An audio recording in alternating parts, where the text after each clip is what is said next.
So I went to this event yesterday where they had it was like an open house for a new business, and they had a tarot card reader. So I had my she was giving out free readings, and I'm usually approach this type of thing with a very healthy dose of skepticism because I've been to psychics before and they're very mystical and metaphysical, although she was very practical in her tarot card reading. But if she's right, then in the next 5 to 7 years, everything's coming up GVizzle, bitch. She said, I should expect a not serious illness that will put me out of commission for a short time, but not life-threatening, not serious.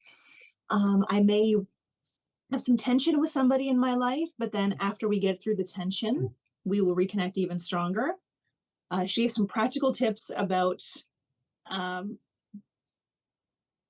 approaching work type stuff. She saw a lot of glasses in my thing. Probably watches your TikTok. She does now, but she didn't then. But she thought, yeah, so my 50s are going to be a time of excellent mental health.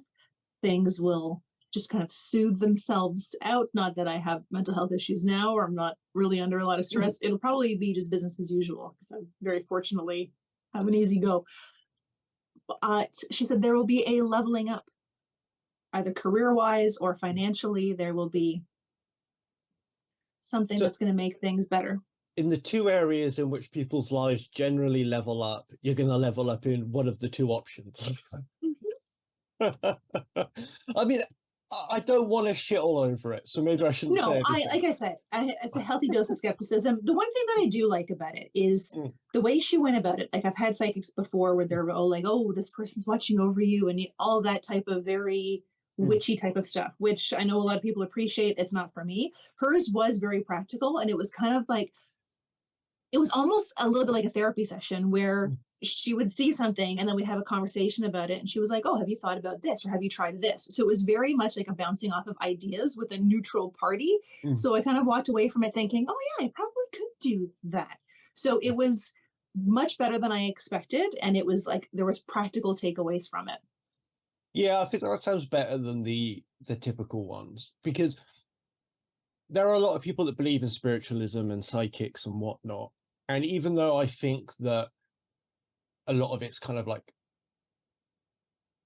it's not real, like, that's just my opinion of it from my experience.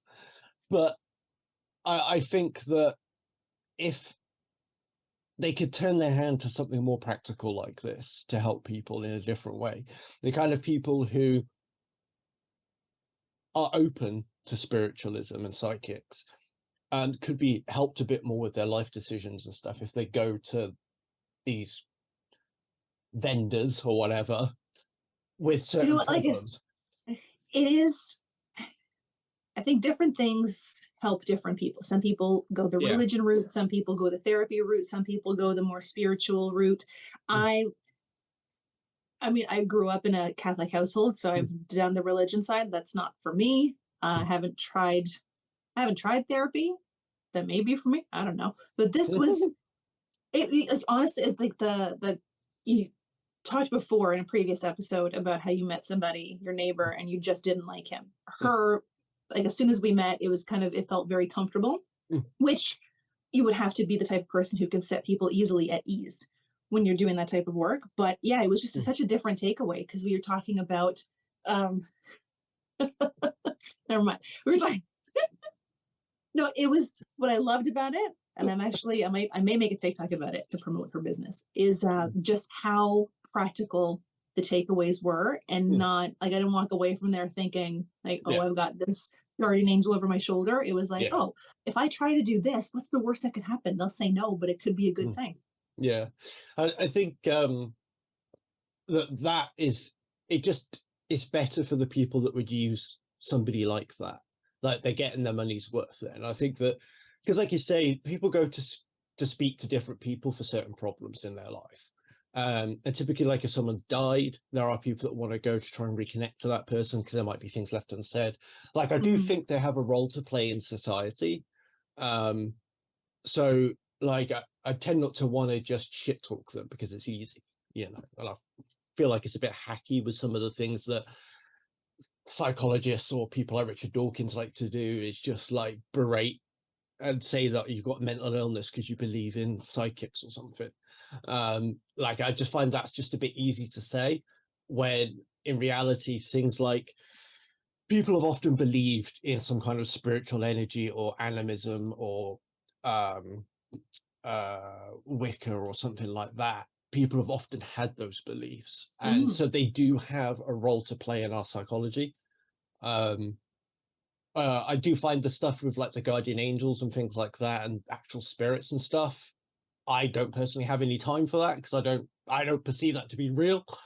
But I can certainly understand, like, I wouldn't, if somebody was going to it for some kind of psychological support, practical support, I wouldn't knock anybody doing that, because it obviously gives them some kind of comfort, you know? Yeah, absolutely. Especially what you mentioned earlier, if somebody has recently lost someone and a medium can help them feel like they've said the things they needed to say, they've gotten some sort of closure, then that is no different than someone going to their talking to their priest or their rabbi or whomever else.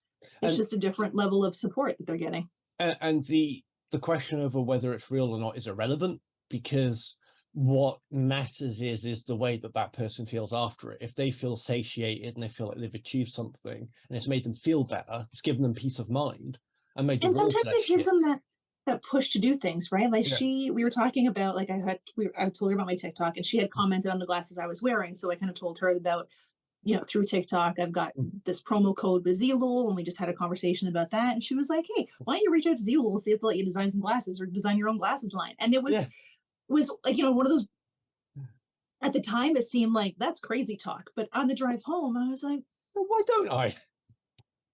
I mean, if they say no, they say no, but exactly. But some of that cliche, if you're afraid of hearing no, you're never going to hear a yes. So it was this like actionable thing or an idea that was like, I will give it a shot. Some of it I think could be a self-fulfilling prophecy. Like, I had a friend of mine who was really into horoscopes.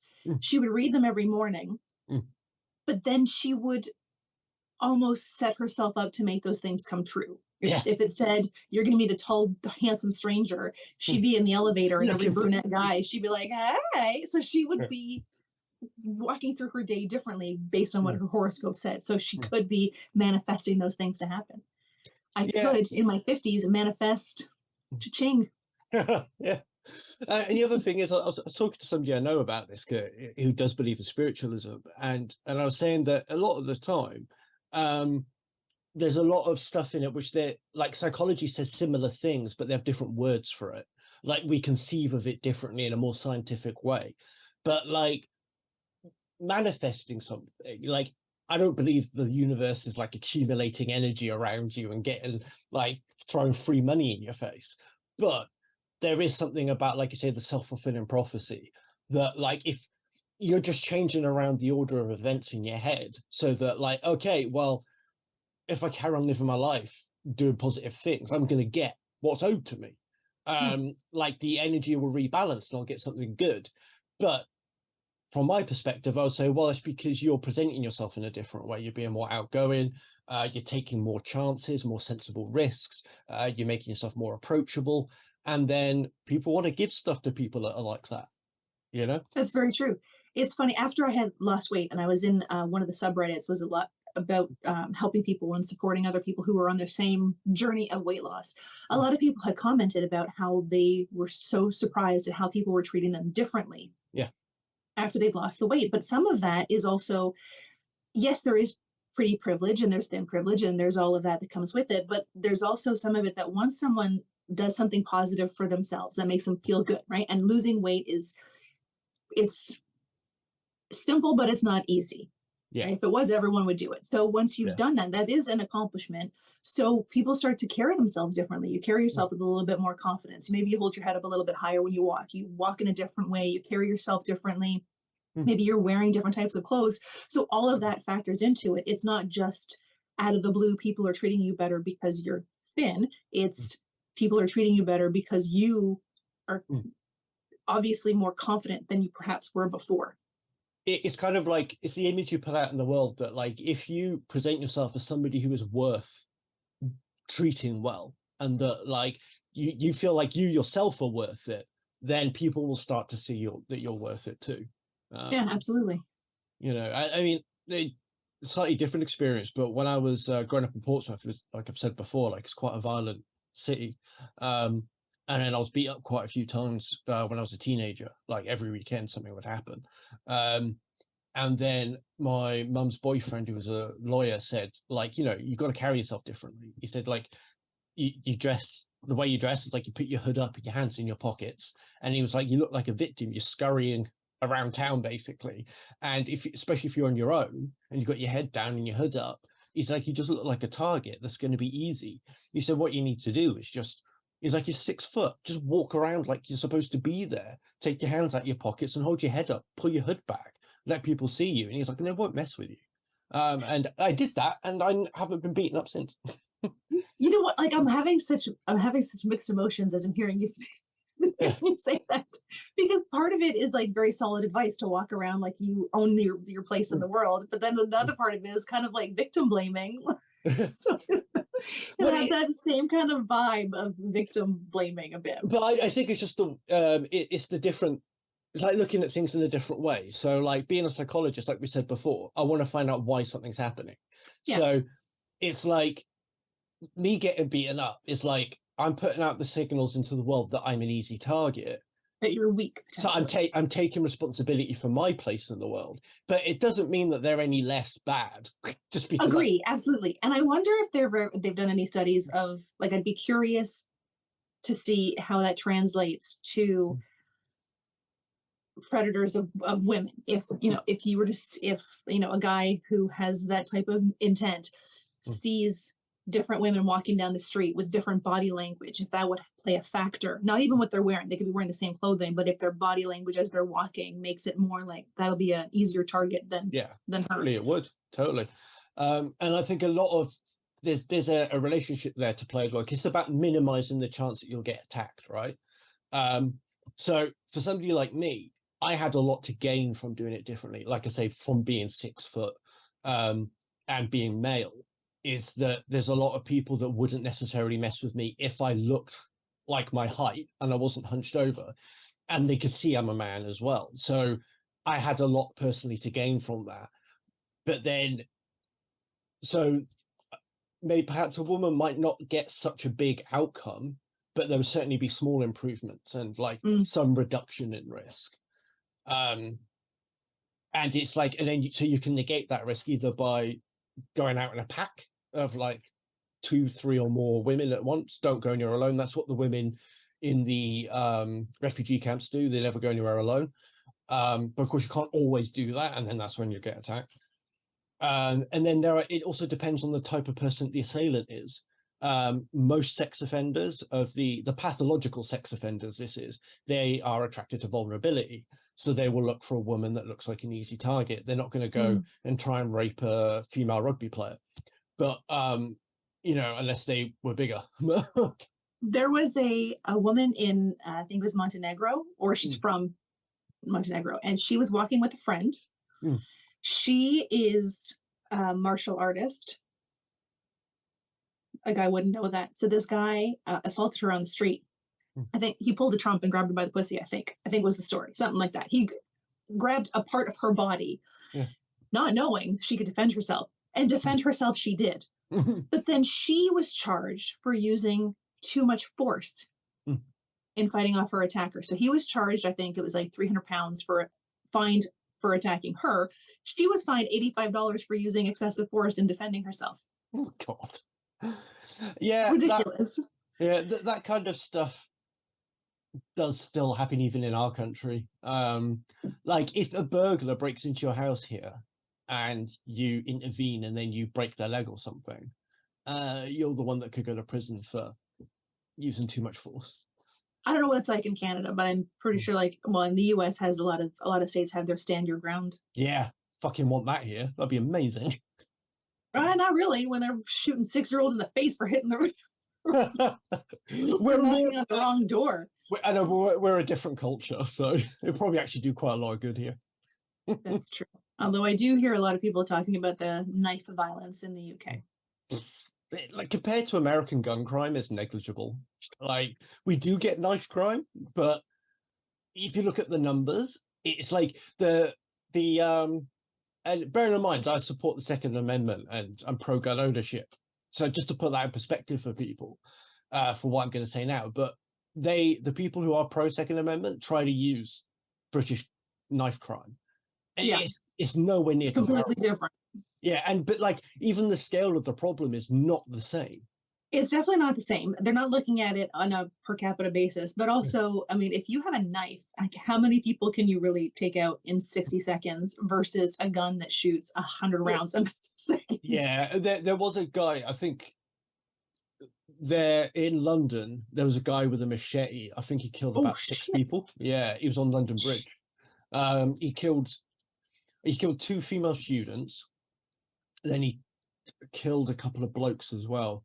I think because the story that happened that got in the papers was that a guy who'd been in prison for murder, he was out on day release so he could meet with different people or do something. 'Cause he was planning some projects for when he came out of prison. And there was a Was he narwhal tusk. unescorted? No, not the guy that did the machete. Oh, okay. No, Okay. no. The guy with the machete was just a terrorist. Oh, okay. I Yeah. thought you meant like this murderer was on a day pass. No, and the they were like, murderer was the hero. oh, okay. Yeah. So this is what happened, right? So a terrorist started attacking people on the bridge, trying to hack them apart with machete, killed 2 women who were students, killed a couple of guys, and there was no police around, nobody to stop him. And the guy who was serving jail time in prison for murder, he saw what was going on, and then in the pub that he was in with his like parole officer and stuff like that, I can't remember if that was his job, but anyway, there was a narwhal tusk on the wall. So he took that off the wall, ran outside, and just basically used it to help restrain the machete wielding maniac. The bloke he was working with, the parole guy, got killed trying to restrain him. Yeah, Oh, and the guy with the narwhal tusk managed to pin him down. Yeah, that is quick thinking, grabbing a narwhal tusk and running. yeah, and then this is why, like, this is why I say our country's fucked when it comes to police enforcement, because there's no, where are they? Like, you can't defend people from these random lone wolf terrorist attacks. It's impossible. And the one thing I noticed when my husband and I went to spend a weekend in New York was that there were police everywhere. And I imagine that being the case because we were near Times Square, tons of tourists, tons of people. So I could see where having an increased police presence would be required there.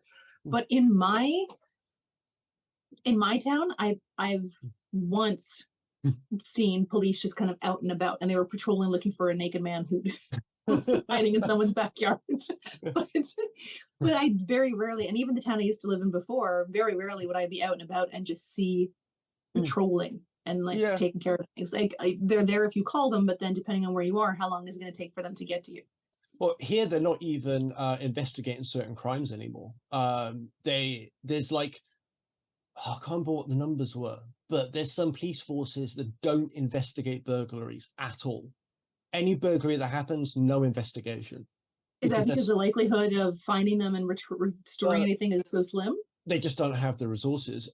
So there've been lots of police cutbacks from central government, but also local government are forcing some of the police forces to look into really stupid stuff, like an offensive tweet type stuff. And then there was an elderly woman who had she had 2 police officers come around her house to explain to her that she'd upset someone on Twitter. Come on. Yeah. So she could have broken into somebody's house, stolen all their shit, and nobody would have cared. But she hurt someone's feelings on Twitter, and 2 police came to her door. Wow. Yeah, it's fucked up.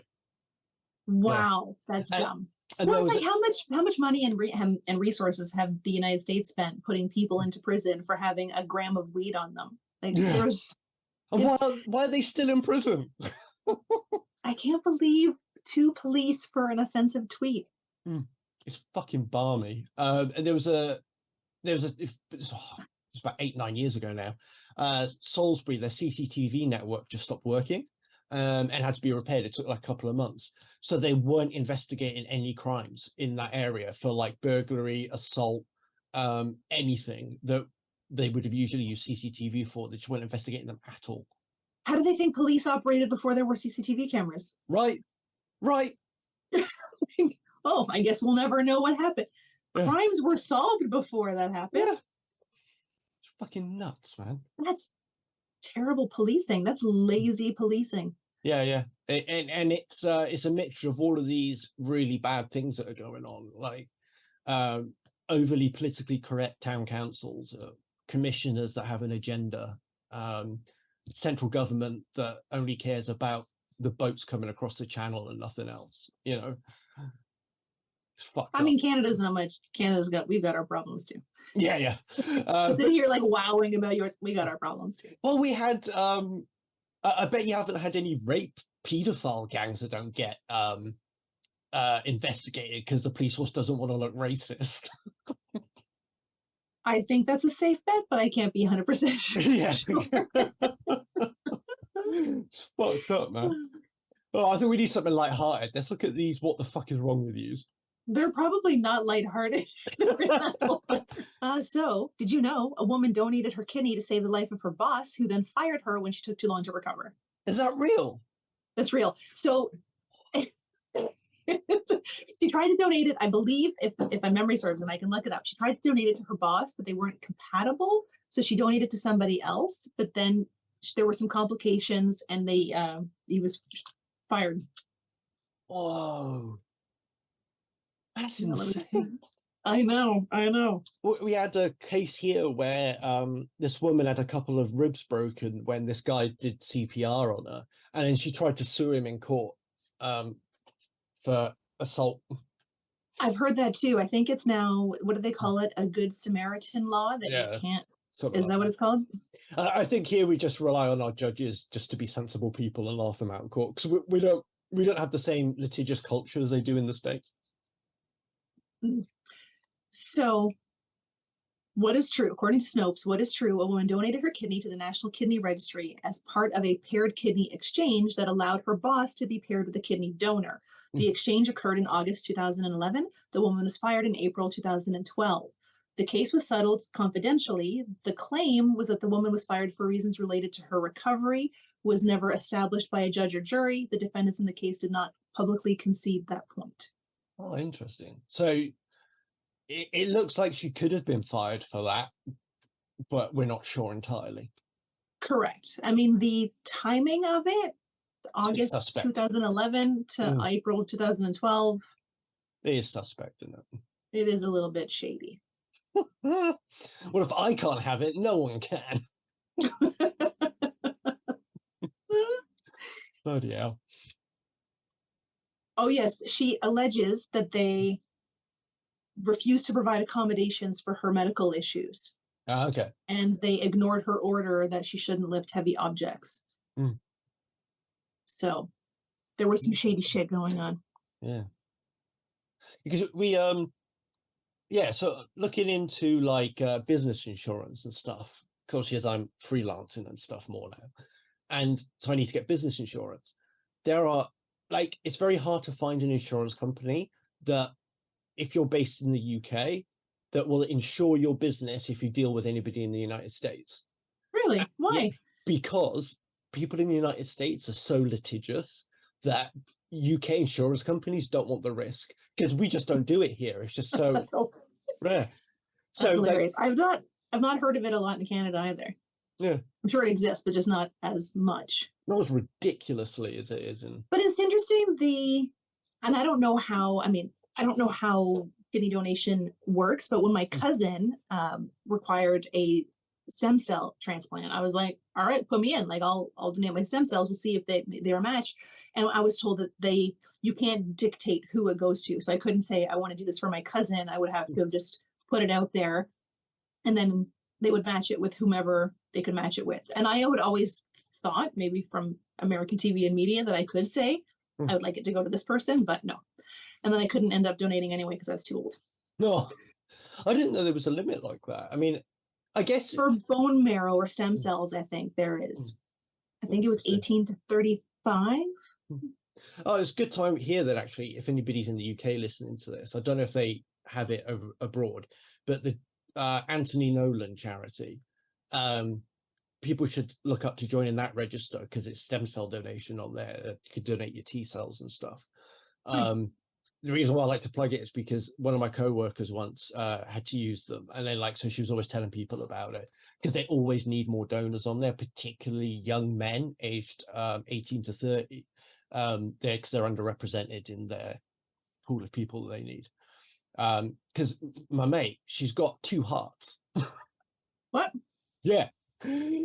So basically, when she was born, there was she had some kind of problem. I think her heart was underdeveloped or something, and so she had to have another heart put in next to her heart to piggyback on it, so that she has 2 hearts now. Couldn't they just have replaced the whole kit and caboodle? If they wanted to, I think they wanted to encourage the first heart to develop because there's less complications then with rejection and all that stuff. That is crazy. Yeah. And she's still got 2 hearts now. One of them failed later on or something, so she had to have it replaced. But she's still got 2. Wouldn't I don't know a lot about pacemakers, but wouldn't a pacemaker assist with that so that she wouldn't? I don't know. I can't remember what her problem was. 2 hearts. Yeah, and then she had she got cancer later on. She had some really horrific illnesses. And then That's awful. huh? Yeah, that's awful. Yeah, she had some really bad ones. But one of them, she has the type of cancer that she had to have a T-cell transplant, which meant that she had to have a team of nurses and a surgeon that were really super trained on this one procedure, which involved some kind of international donation, I think, into the UK, because it's really hard to find a match. And then they had then when they had to get it out, get it into the equipment to put it into her body, they had to do it within 12 seconds of taking it out of the freezing thing, and to get it into her body. Otherwise, it would be dead and useless. That's T-cells. crazy. Yeah, incredible. And because imagine the precision and yeah, that's a lot of pressure for the that nurse had to do it, man. God, man. Yeah, and then she her hair color's changed twice because over the years because of chemo. So when all your hair falls out, sometimes it grows back a different color. I did not know that. Yeah, so she went from blonde to brown and then back to blonde again, I think. How's her health now? Is she okay? Because we're only co-workers, so I haven't spoken to her for a few years. Yeah. That must be exhausting to deal with that type of thing. I had someone I went to high school with, she had throat cancer twice. And afterwards, she's like, I'm not going to treat it next time if it comes back. It was just so hard on her body to go through the treatment. So she's like, forget, I can't do that again. Yeah, it drains just everything about you. But she's been through so much and she's still ticking along. Good for her. Damn. She's one of the reasons why I stopped, it's quite easy to judge somebody if they get over emotional about something silly, particularly at work. And because I knew her really well. And then one day she was trying to get this ethics form done for this research that she was helping out on. And every time she sent it in, there was always a problem with it. But the form itself is just really vague and just impossible to fill out. And everyone gets stressed out of doing it. And then halfway through the day, she time's tricking on. She has to get it finished by 5 and it keeps getting rejected. And then she just burst out into tears at her desk. She's like, I just can't do it. And she had a bit of a breakdown. And I was just thinking that after everything she's been through, because she was going through treatment at the time, and she's still coming into work every day in this fucking stupid form. And then I was like, I wonder how many people I've judged in the past who having a really bad day. And then they burst into tears or overreact or something. It's just that straw. Yeah. It's usually a death by 1,000 cuts. It's accumulation of so many different things that it just finally, and a form shouldn't be the hardest part of your day. No. It shouldn't. No. And so I get it. I get that level of fuck. Does anything be easy? Yeah. Particularly, she's going through chemotherapy and she doesn't know if she's gonna live or not, and she just wants to be at home with her boyfriend, and it's a lot. That's a lot going on. Yeah, she was only in her mid-20s. Oh my goodness, that's too much. Yeah, exactly. It's not like That's why I struggle with, like, to take this down a darker route. That's why I struggle with some of those posts you see online with religious people where, like, thoughts and prayers, God only gives you what you can handle. It's like, but yeah, that doesn't seem fair. That no, seems because like if you way too much. and it's such circular logic, because like if he only gives you things that you can handle, then how come life is a test? Because if you're going to auto pass the test because you can handle it, then it's not a test. And what are we passing it for? What's the outcome here? What's Yeah, next? exactly. Although some people I think some people think the rapture is coming. They've thought that for 2,000 years. I saw this, it was a practical joke on this young woman.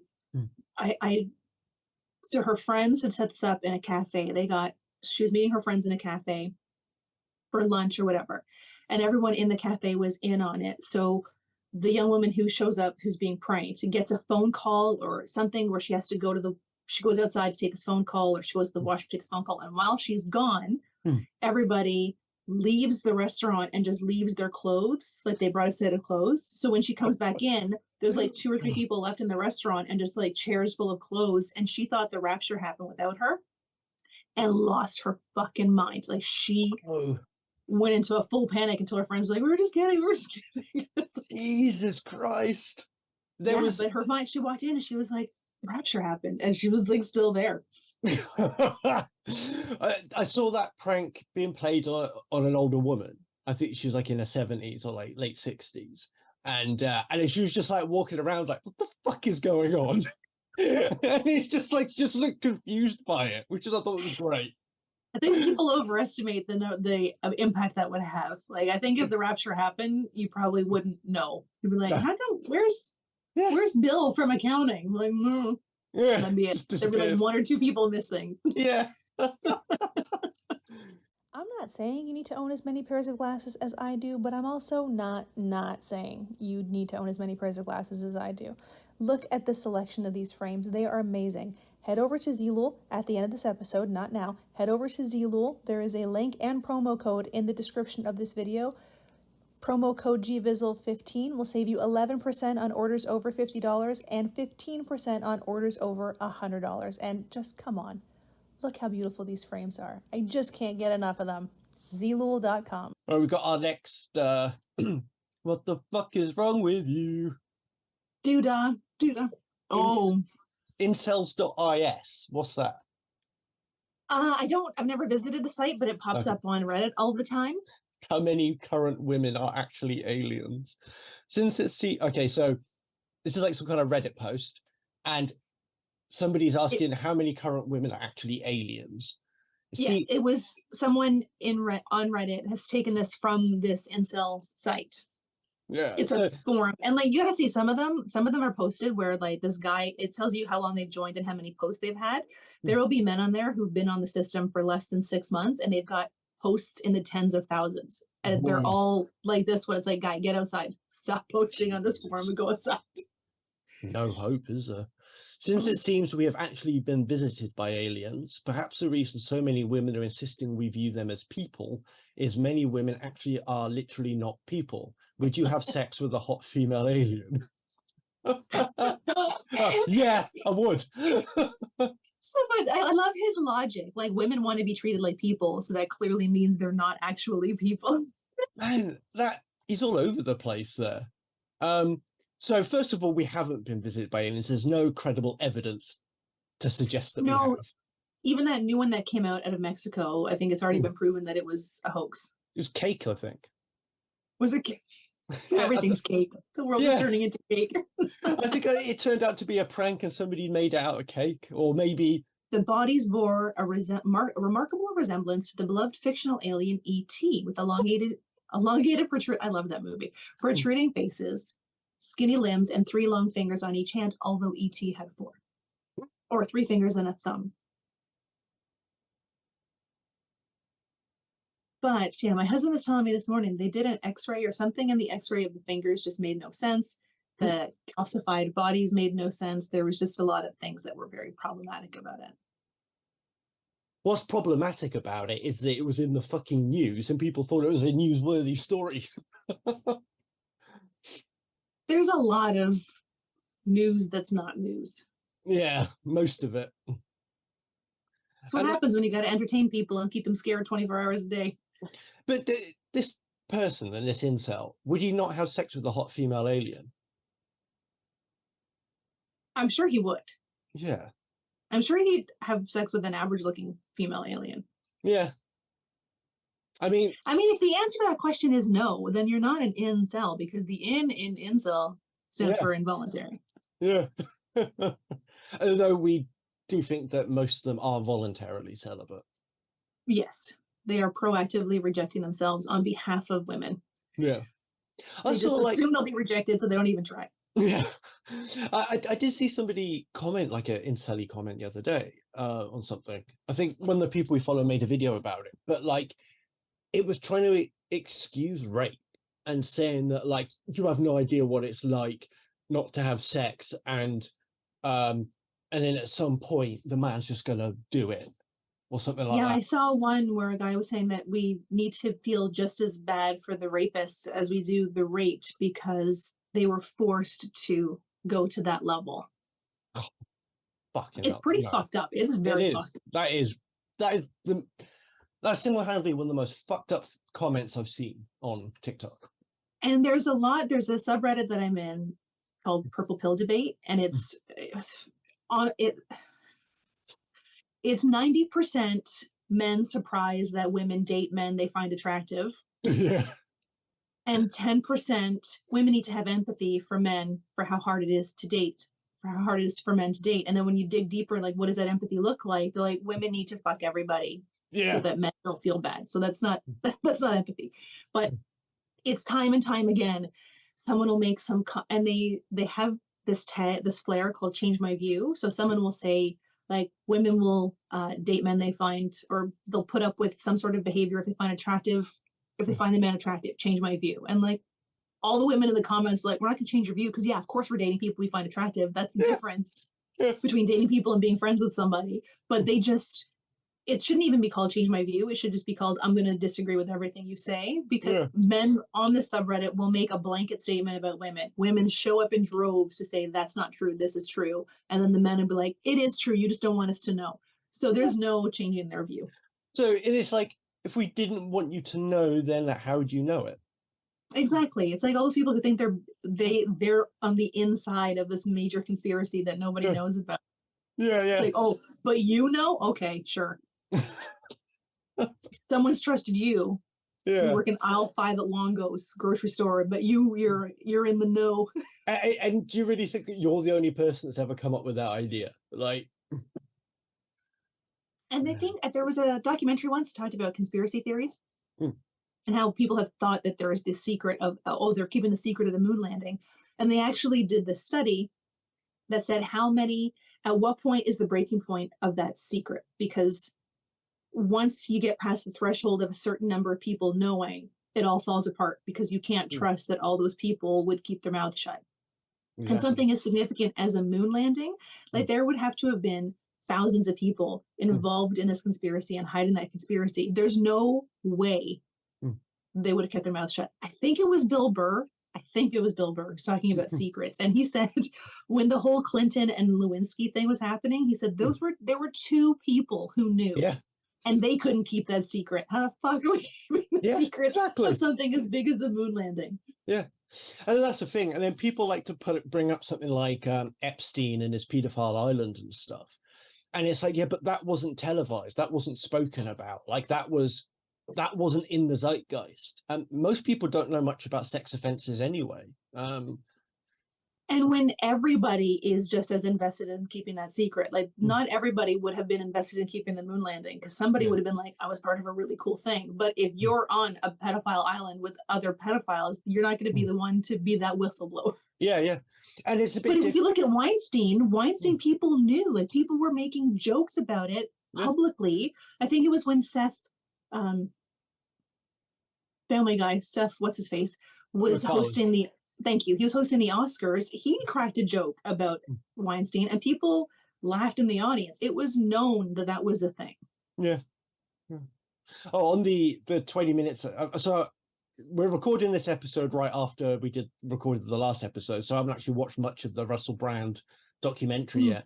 But it just reminded me of a really funny bit in there that in an award show back in 2006 or something, Bob Geldof was on stage getting an award that Russell Brand was the host for. And then he actually said on the stage, Russell Brand's a cunt, isn't he? We also talked about Danny Masterson last episode, and somebody dug up a 20-year-old interview with him on Conan O'Brien. Yeah. And Conan asked him about his Long Island accent, and he had cracked a joke about a friend of his who used to say, like, hey, my name's Danny Masterson, do you want to touch my balls? and then Conan was like, why would you say that? He's like, well, I have them. And then Conan like kind of alluded to like, that's going to come back and haunt you. And, and it did. Here we are. And here we are. Yeah, this I bet that most of those people that are commenting on Russell Brand's Who'd You What's It on his video defending himself, I'm pretty sure that they're not going to have watched the documentary, or that they don't plan to, because I've watched 20 minutes, and to start with, it's all like overly emotional, no evidence, it's all just like hearsay bullshit.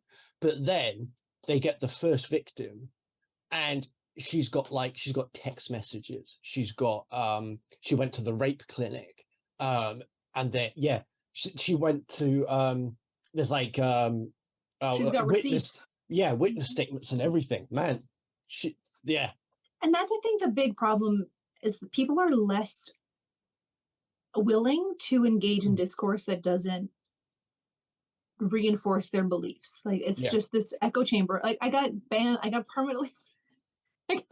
permanently banned from a red pill woman subreddit. Which, I mean, legitimately, I was kind of trolling it anyway. But there were times where I offered some very valuable advice. I was told by the original poster it was very valuable advice. Yeah. But the whole thing is, if your beliefs can't stand up to the scrutiny of outsiders, the problem's not with the outsiders. You have to be able to engage in that type of discourse and question your own beliefs to make sure that they're still as solid and valid as they always were. So if people don't want, if they're putting blinders on about Russell Brand, it's like you've got to be open to the possibility that people are going to do some shitty things, and your belief system isn't the only correct belief system. But that subreddit, like, I'm glad they banned me from like commenting. I can't comment anymore, but I could still read them. It is, guy. There was one question. This one was like, how do I balance supporting and managing my household without mothering my husband? Because I like to cook, so I cook for him, but then that's mothering him, and he's a manly man. He doesn't need to be mothered. It's like, fuck, man, you're cooking for your fucking family, man. Like, what? Christ. That's overthinking it, isn't it? It's weird. It's weird, some of the thought processes, but what got me banned is that somebody was talking about women in terms of their reproductive value, and I think it's gross. So I commented that that's reducing women to their uterus is gross. And then they're like, be polite or be quiet, was the response I got. And I was like, how was I impolite? Yeah. I used throwing a vomit emoji. I was like, you're saying women are nothing more than their uterus, and you're worried about my use of a fucking emoji? Yeah. And then I got a message, you've been permanently banned. Christ almighty. That is so weird. It's a weird thing. It's a weird thing. There is like weird stuff going on a lot of these websites now, like where people are getting like banned or whatever from posting for a while. Like somebody responded to like a really misogynistic comment on TikTok and wrote "ew" and did a vomit face, and then she got a community guidelines violation on TikTok for that. So I find on TikTok, because even though I don't have any filters on my comments, like I've purposefully not set any filters in my comments. It still filters comments, which is unusual. And the majority of the time when I click on what's been filtered out, it's usually like, if there's a vomit emoji in it, guarantee it's going to be filtered out. Fucking ridiculous. It's dumb. Yeah. Like, I don't agree with censorship broadly. There are some things that likely should be censored, but somebody using a vomit emoji it's just taking it a little too far. Way too far. Absolutely ridiculous. Like, they just don't want you having like any opinions. I swear that's why my account got thrown. That's the biggest problem I have, is that if you can't argue and debate your point, if you can't see other people's points of view and you're just sticking in your echo chamber, you're never going to learn anything or grow as a person if you were just surrounding yourself with people who think the exact same thing without being willing to explore those topics. Yeah, and then what I found is that the people who are allowed to talk about things like sex offenders, they have content about other stuff, and then they'll talk about sex offenders sometimes, but they don't know enough about it, right? But they might just drop something in there like a vacuous video about consent or something, which doesn't actually address the issue. But then when my content is 90% of it is about sex offenders, then they'll throttle my content, and it's like, but people need to know this shit, like.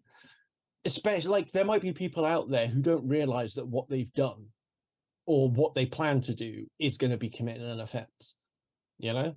Or that they've been the victim of an offense. There's a lot of times where people question, wasn't I? Or maybe I'm reading too much into it. Maybe I just don't understand the intent. Yeah. I think it's important information for people to have. Yeah, and then I get people share their experiences in the comments, which other people can then read. And then they'll be like, oh, I'm not alone. Like, these other people have been through it. And that's important for men as well, because, you know, people don't seem to think that we can get sexually assaulted. And that's such a terrible discourse. And I see that's come up quite a few times, that everyone, even the same people who will believe women when they say they're being assaulted, will then mock men when they say the exact same thing. And it's neither group is coming forward, but you're making it even easier or more likely that men won't come forward and shine more light on what's happening because they get made fun of when they do. Yeah, and I see a lot of parallels between the sexes, like where, like, your red pill women are the same as the blokes that are like, oh, well, if my teacher did that to me, I'll be a lucky man, sort of thing. You know, they're the same type. It's it's funny because I thought I saw one of the red pill women having a breakthrough, because these red pill women are trying to find red pill men. And she had commented that I'm seeing more and more that red pill men aren't really red pill men. They're just narcissists. Yeah. It's like, well, think of the profile of this man that you're trying to bring into your life. It's not someone who's looking for a partnership. It's not someone who's going to see you as an equal or see you as a person. It's someone who wants someone to feel superior to. Yeah, exactly. And just have and one of the women had the advice they give each other. So this woman had said she's having a problem with her husband because whenever she talks to her husband, he picks up his phone and starts scrolling through his phone, ignoring her. And then she'll call him on it. He's like, well, you just keep saying the same thing over and over again, and then gets back into his phone. So she says, whenever he's speaking, I put down my phone. I pay attention to what he's talking about. So I had commented, like, you need to have a circuit conversation with your husband and tell him, like, it's disrespectful. I don't appreciate it. You need to put your phone down when I'm talking to you. Maybe I wouldn't repeat myself if you fucking listen. Have that conversation with him. And then I got downvoted huge, where other women are like, you need to mirror the behaviors you want to see. So when he's talking, put your phone down and focus on him. So she's already doing that, and her husband's not paying attention. He's not doing anything. And then, so I had commented that she's doing this. It's not working. She needs to actually use her words to get this across. No, sometimes it takes longer. It took me like a year and a half of doing this for my husband to start. No, sir, no. A year and a half. Yeah, I had to mirror this behavior before he finally picked up on it. Like, I'm not saying you'd be like, boy, focus. But have a conversation. If you can't communicate with your partner, why are they your fucking partner? I bet that, like, about a third of those people on that forum are probably genuine red pill women. Another third are probably men pretending to be, just to do a psyop. And I think the last third are probably just misguided conservative women who have, like, they want to have, like, a traditional family as they see it, like, whether it's in their religion or, like, whether it's, like, mirrored in, like, the kind of the way of life of, like, her parents had or her grandparents had, and she wants that for herself too. In which case she needs to go somewhere else, not the red pill women. It's funny, in the red pill, like, the women will recommend the same couple of books to these women on, like, how to learn to be a red pill woman. And to me, that just feels so unnatural. I shouldn't have to read a book to teach me how to behave in a relationship. I should be able to just be who I am, and then you find somebody who's compatible with you, or maybe you don't. Yeah, because when you because when you, like, compare it to other ways of life, that if you have, like, these self-help books or something, or you see a therapist or something like that, it's never about how to be something else that I'm not already. You know, it's about learning new strategies for something, or it's about seeing the world in a different way. But like this is very indoctrination. It's like indoctrination where they're going, no, Yeah. you need to be somebody else entirely. Yeah, fight your urge to disagree with your husband because realize that maybe he's had a long day and he needs you to disagree with him. One of the comments I even saw was part of being a red pill woman is learning to shut up. It's like that shouldn't be that though. If you have to force yourself not to speak and communicate and express yourself in a relationship, then you shouldn't be in that relationship. But they are just so, it's like they're brainwashing themselves into how they should be just Stepford wives and not have their own opinions, not have their own thoughts, just be there. But don't mother him, don't cook for him. It's like you're mothering him. But also just don't disagree with him. I kind of feel like the kind of guy that would want that in a relationship must just be the most boring, vacuous, narcissistic, just pathetic man-child. Because being in a relationship like that would be so boring and frustrating. Yeah. You're not of your own. Exactly. And there's another one, a woman who was saying that she thinks her boyfriend is no longer attracted to her because of, I think it was like everything he wants, she does. So she's gotten boring. So she's like, now how do I not be boring? Because he wants to do this thing, we do that thing. But you don't have any of your own interests. You don't have anything you could talk about other than just be like, yes, dear. Like all you're doing is agreeing with everything that comes out of his mouth. Have a personality. You're just wiping yourself out of existence for him.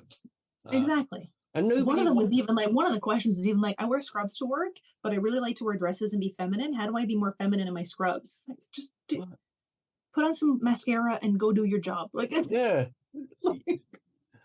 And also, it was such a weird question. Yeah, and if you're like in a job where you have to wear scrubs, I'm pretty sure being feminine is probably not high on the list of things you want to do. But I've seen some people like really you're in a care scrubs. Position, probably. Yeah. But some people look fucking fine in scrubs, though. So maybe the scrubs are pretty flattering, actually. Yeah. And there's lots of pockets in scrubs. I've thought about buying scrubs for when I take the dogs out. Pockets for everything. Yeah, it's weird. I'm sad that I can no longer comment on that subreddit. Yeah, you have to make a new account. I might. Maybe I'll pretend to be a man in the new one. See if I get different responses to men in the purple pill subreddit. You could do your own psyop and really fuck with them. And like you could put in like, I don't know, you could just play their game, but say the most ridiculous things and see if they go along with it. We just read a post about a guy who's convinced women are aliens. I'm pretty sure they'll go along with everything. Yeah. It'd be really funny. The shock, though, that they have, oh, if he's attractive. My guy. Yeah, that is the funniest thing I've heard all day. What was interesting, though, is that I had a whole comment discourse with somebody because he couldn't differentiate between attractive, and attracted to. It's like, if you're attracted to somebody, obviously you're attracted to them. It's like, no, not necessarily. I can say that I have attractive male friends, but that doesn't mean I'm attracted to my friends. There's a difference. And like, there's a lot of men in the comments who couldn't see that there was a difference. Yeah. If she's attractive, I'm attracted to her. And that's why we can't be friends, because I want to sleep with her. Whereas women can say, he is an attractive man, but I'm not attracted to that man. So we can be friends. That difference was eye-opening for me. Yeah. I certainly think that there are a lot more men out there. I mean, I'm one of them that can be friends with attractive people. I mean, obviously, look. Yeah. You do think highly of yourself, yes. I mean, if I don't, who will? You need to find yourself like, what's the opposite of a red pill? Find yourself. It's the blue pill. I'm not everyone's cup of tea, but I'm easy on the eyes, buddy. I don't want to boost your ego, so. That's unnecessary. My mom always told me I was pretty, and I believed her. My mum never once told me that I was pretty. Well, you should also believe her. Some of her friends had an unhealthy interest in me, but that's about. Didn't one of her friends kind of assault you a little bit? Yeah. Another one said, like, yeah, if I was 20 years younger, I'd fucking have you. Jesus. I was 12. Wow. Older. That's a weird thing to say to a 12-year-old. Yeah, yeah. Fade to black.